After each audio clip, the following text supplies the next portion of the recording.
It's like repeating like fully like out.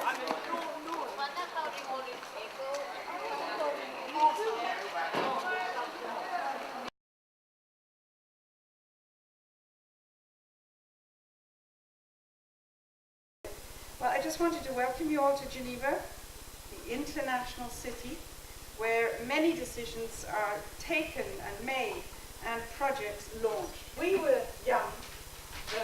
The planet had been destroyed, basically, or that much of it. We were not given the tools, even the knowledge, to consider about putting it back, unless you were brought up in the countryside, close to nature, understanding what the world meant and other human beings. You have this tool to learn so much, but also to be active. If you say something and you really believe in it, look at some of the things you listen to and see, you throw that stone in the water and the circle can go worldwide. With lighting, we turn off lights when we're not in the same room, and we were not doing this before. As kids, we were not doing this because it was normal to use it. It was normal for the whole house to be lit up. It felt safer, and today we feel just as safe with just the room we're in that is lit. On extrait beaucoup de la terre des matières premières. Et le problème qui va se passer au XXIe siècle, c'est qu'il y aura peut-être plus beaucoup de matières premières et qu'on va devoir transformer nos déchets en matières premières. Donc PEFC, c'est un système de reconnaissance mutuelle entre des schémas de certification nationaux. Donc, il y en a en Suisse, il y en a en France, il y en a aux États-Unis, au Canada, il y en a au Gabon, il y en a en Malaisie. Mais qu'un grave amincissement de la couche d'ozone. Les plus grands trous d'ozone se forment au-dessus de l'Antarctique. Raison pour laquelle on voit que l'Antarctique est toute blanche, c'est bien qu'il y a le trou d'ozone et donc une couche très fine d'ozone. The need to have the whole energy mix growing, to double the energy till 2050 because as this population grows. It's a huge task, but it has to be clean and sustainable. Après on a la peinture, après on a la gomme qui est du pétrole, et puis après on a du métal en plus. Voilà. Les métals, oui, effectivement, donc tous ces éléments-là. Donc on voit que chaque élément, tout ça comme un crayon. Imaginez-vous pour nos iPods, nos iPhones, nos télévisions à écran plat, nos voitures, nos ordinateurs. Imaginez-vous toute la quantité d'électricité et la quantité de pétrole qu'il y a dans tous ces éléments-là. Donc le paysage va changer, les courses de montagne vont changer, c'est dommage, on peut le regretter. Par contre, au niveau de l'utilisation de l'eau, là on va vers des problèmes dont il faudra trouver des solutions intelligentes et qui puissent fonctionner pour tout le monde. We are going to live in a carbon-constrained world, and one way or the other, the price of emissions must get higher and higher and higher. And if you get this sort of system working, those pressures then actually turn into questions to politicians and society about, well, what do we do to ease these pressures so that this system can actually work? Alors pourquoi des solutions de mobilité verte? Simplement le but de notre entreprise, donc le but dans les statuts, c'est vraiment la promotion du transport durable en général, dans le but de diminuer les émissions de gaz à effet de serre, voilà, de réduire l'encombrement des voies de circulation. And maybe it sounds crazy that we should talk about not having food to eat or not having enough food to eat. Coming from Europe or the United States or countries where we have so much.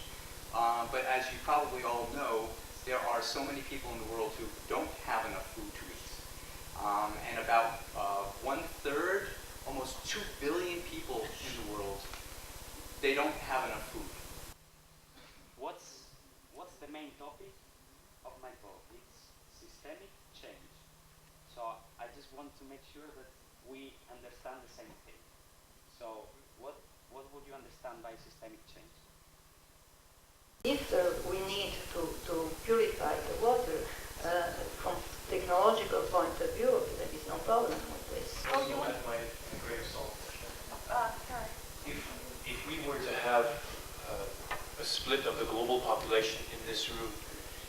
from 7 billion people, there are 2.5 billion that do not have access to adequate sanitation. So if we were to split this room, that would be, all of this section would be a group that doesn't have access to sanitation.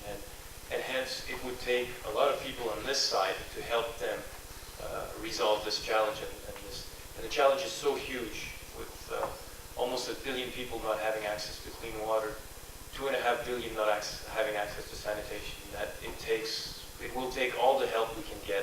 We have to support the transfer from the big cities to the rural areas, and we have to find good infrastructure for them. Those people, what they need only a pipeline going from one source of water, and their life will be changed. And not only that their life will be changed, but they will change the life of the others. So we don't want them to move from their places to the water. We have water. We want the water to go to them from the sources of the water to their area. We cannot resolve the global crisis without addressing the other aspects of sustainable development, and that includes pollution, the energy crisis, and all of these other areas. So the water crisis in isolation will not be solved. Okay, so one guy mentioned earlier that why don't governments give some money into pipes and stuff? So I was thinking maybe 3% or something of like companies or countries which are rich, like Switzerland, Italy, or Germany, which would invest their taxes into building new skyscrapers, which they have many of. They could maybe donate 3% into building pipes for like countries which need them. Okay. So in Luxembourg we have 819 square kilometers of forest, which is approximately 35% of our total territory. And Luxembourg has one of the greenest capitals in Europe, with lots of trees and parks. Do you think this is good? How many daily products are made by trees? At least 63% of the products on the list could be made by using other materials. Write a letter, a poem, or something for our global leaders about the things that we need to learn, things that we need to change. What are the actions that we have taken to get to the future where you are? Try to stay there.